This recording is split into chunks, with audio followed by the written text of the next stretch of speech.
Gentlemen, ladies, you're welcome to Law Times Podcast with me, Frank Tete.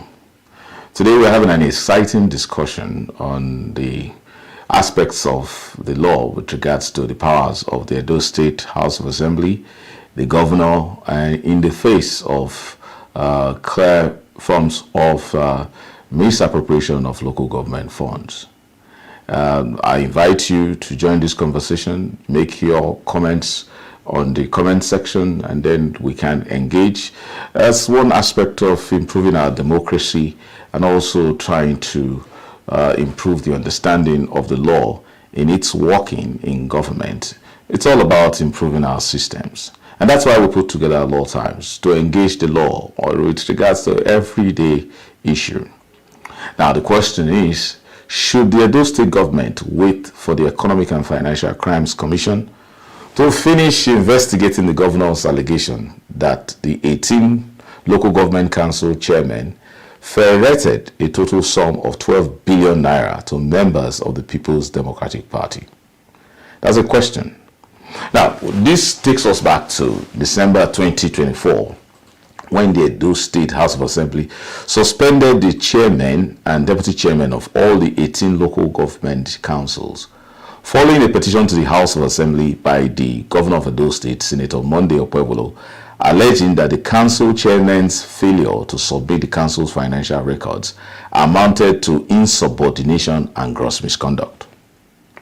Whereas the Supreme Court decision of July 2024 expressly prohibits the state from acting through its agents, which includes the House of Assembly and the state government, from dissolving elected local government councils.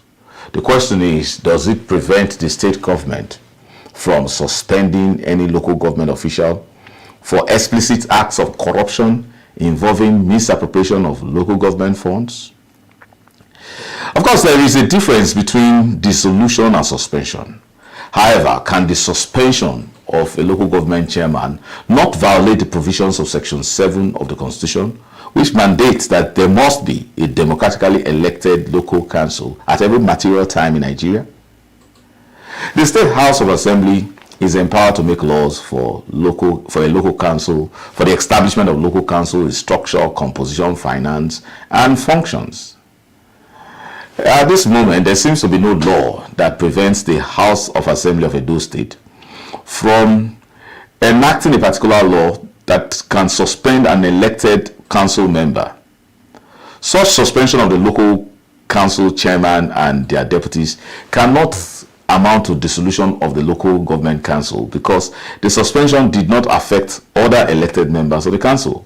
Therefore, Edo State will not violate the order of the Supreme Court that where there are no democratically elected councils or where such councils have been dissolved, it will neither be able to receive nor spend such funds belonging to the local councils. And the federal government may also choose not to pay such funds belonging to the local government. And the federal government may choose to pay such funds directly to the local councils.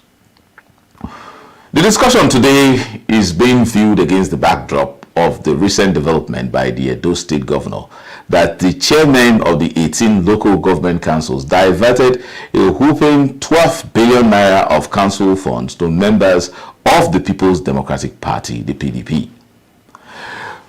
We here in Law Times consider it this particular allegation to be very serious and grave.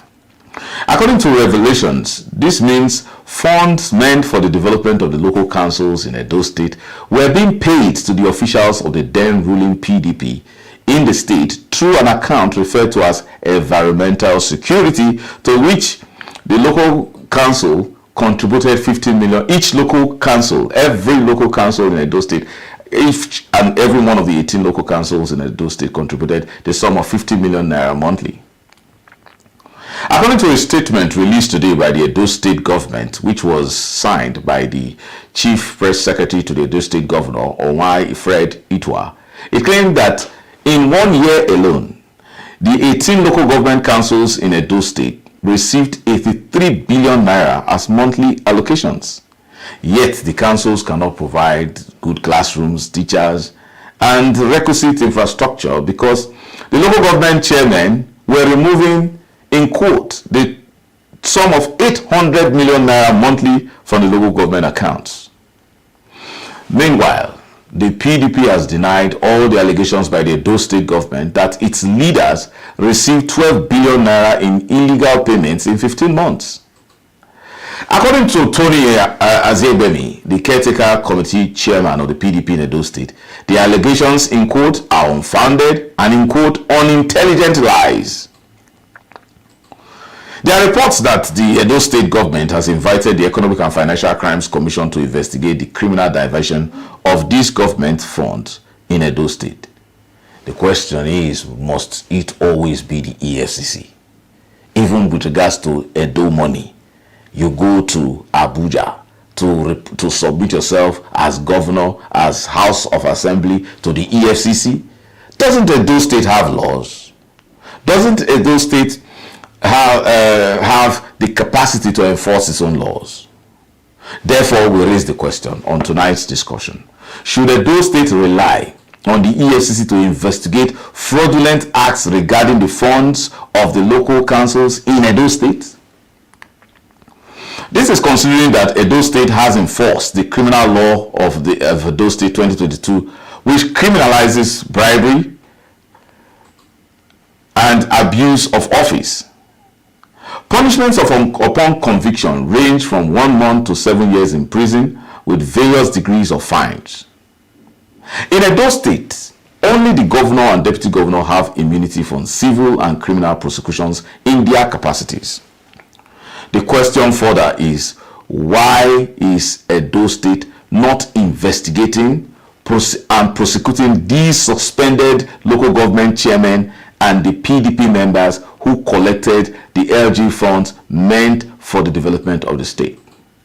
When we return from this break, we will continue to engage this conversation, realizing that there are provisions of the law that we must activate. Can Edo State claim to be an independent state in a federal system of government and continue to rely on the federal government to enforce its own laws that the House of Assembly has enacted? When we return, we will engage the law further on Law Times. Thank you for staying on.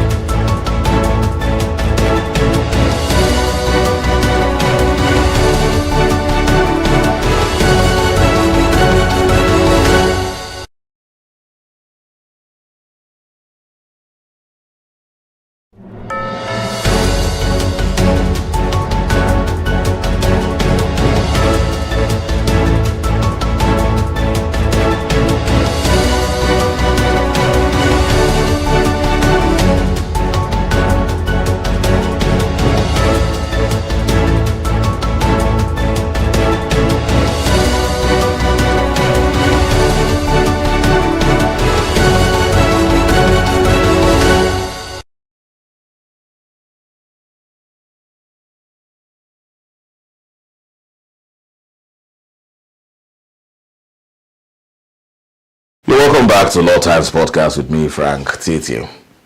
We're still discussing the question about the suspension of the chairman and deputy chairman of the 18 local government councils of Edo State by the Edo State House of Assembly on allegations of gross misconduct and insubordination regarding the alleged diversion of over 12 billion naira from the local government funds, the local government allocations to members of the PDP. It's our decision and our consideration to highlight this very important development question right here in Law Times. We further interrogate this question by asking the Honorable Attorney General of Edo State, who by the provisions of Section 211 of the Constitution is empowered to undertake prosecution of any persons who have violated the criminal laws of the state.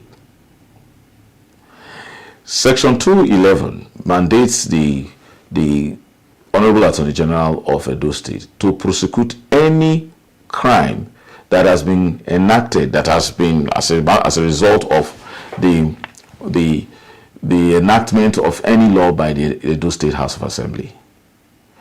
Why, at that point, should it not be possible that if it is clear to the Edo State House of Assembly and the Edo State government, and particularly the Edo State Honorable Attorney General, why would he therefore refer the matter for further investigation to the Economic and Financial Crimes Commission before there is any form of investigation and then, if necessary, prosecution? Funds that are meant for the development of the state, particularly local government, which is closest to the people, considering a situation where the Constitution places in as a responsibility in the hands of local government council officials the principal principal functions of government in terms of making government felt at the grassroots. And what we now hear is that these monies have been giving, much of the money to the tune of 12 billion were given to party cronies. This blatant and brazen form of corruption is something that a state government should not rely on the federal government to take action. There is the argument by many that there should be state police. The idea of state police is that state governments, the state governor, who is a political leader, can actually enforce the laws that have been made or enacted by the House of Assembly. Edo State at this time, which stands as a beacon of political progress, given the fact that it has many political bigwigs from Chief Tony Anene of blessed memory to Chief Tommy Kimi, and then the present man with the greatest political influence ever in Edo State, Adams Oshomole. One would have expected that Edo State would be more forthcoming in this matter rather than relying on the EFCC. Therefore, we call on the Attorney General of Edo State, the highly respected Honorable Samson Osagie, to take another look at his powers that have been donated to him by the Constitution. Except that Chief Tony Azegwemi is rather correct by describing what the allegations as unfounded and unintelligent lies, I do not think that in the interest of the people, the Edo State government should waste any time before activating such prosecutorial powers by having all the local government council chairmen that have been, clearly shown to have diverted, misappropriated such sums without any legal ground. They should call. Now, this is particularly important given that Nigerians are about to witness the practical application of local government autonomy. So, is this how it will operate? Monies that are meant for development will be given somehow because the governor at that time is PDP, so the chairman of the local government would be able to do things that are against the law, and they will turn a blind eye. This is unacceptable. When we return, I will look at your comments and questions, and then we can engage from there. Thank you for staying tuned to Law Times Podcast with me, Frank Titi.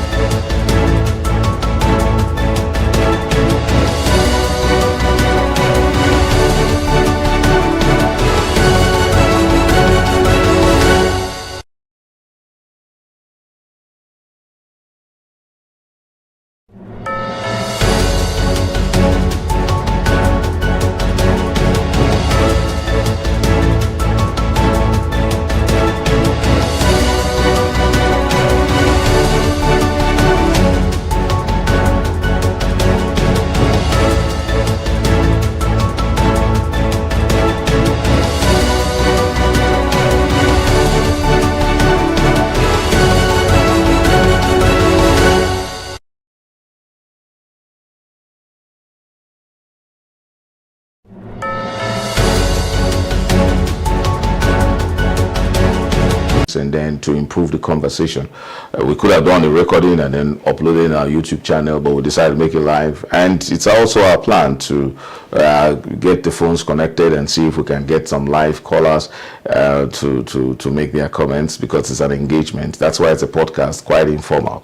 Now, we are still dealing with the important discussion on the suspension of the local government chairman in Edo State. 18 of the local government chairmen and their deputies have been suspended by the Edo State House of Assembly on allegations of gross misconduct and insubordination with respect to the unlawful diversion of the sum of 12 billion naira from the local government account to members of the People's Democratic Party. Our call is that this is either a political statement, which is a lie, or the state government must be seen to be taking it very seriously. And we have called on the Attorney General of the Edo State, the Honorable Samson Osagie, to activate his prosecutorial powers under Section 211 of the Constitution of the Federal Republic of Nigeria to immediately take action against these local government chairmen and all persons who have participated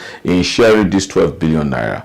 It cannot be an excuse that the EFCC is investigating it in the hope that there will be unnecessary delays. The EFCC is overburdened currently dealing with cases of economic and financial crimes across the entire country, pursuing Yahoo boys all over the place, and then we're also trying to recover monies from politically exposed persons who have been one way or the other accused, or there are correct evidence that they have stashed monies away somewhere within Nigerian banks or in foreign banks. So the hands of the EFCC are full. So why would we have the Edo State Criminal Law of 2022, which criminalizes bribery, corruption, and abuse of office by political office holders, by public servants in general, and there is this grave allegation that monies were brazenly diverted from the accounts of local government to the tune of 12 billion naira to individuals who are cronies of the People's Democratic Party. The People's Democratic Party must step up at this time to defend itself, but it is not just about the war of words. We have law in place, the criminal procedure in place for those who are alleged to make such proof of the allegations, and those who think that such things are not true, to defend themselves. So it's important. On the screen, on your screen, I believe you will have our contacts there, our email and phone numbers. The conversation continues after now. Send us your questions and comments. And if you want to be part of this edition, this second edition, and even if many more editions of Law Times podcast, get in touch with us in terms of sponsorship and whatever forms of advertisement, and then we can take it off from there on how to grow our the society using the instrumentality of the law being something that is meant for development. So it's about development. Thank you for staying on for this period of time that we have engaged this topic. The conversation continues. Just sending your comments after now. So thank you, and we hope to catch you again online when another burning issue comes. It is Law Times podcast with me, Frank Tete, and it's a pleasure that you have stayed with us in this test broadcast, which is indeed our second broadcast, which only gets better. Cheers and God bless.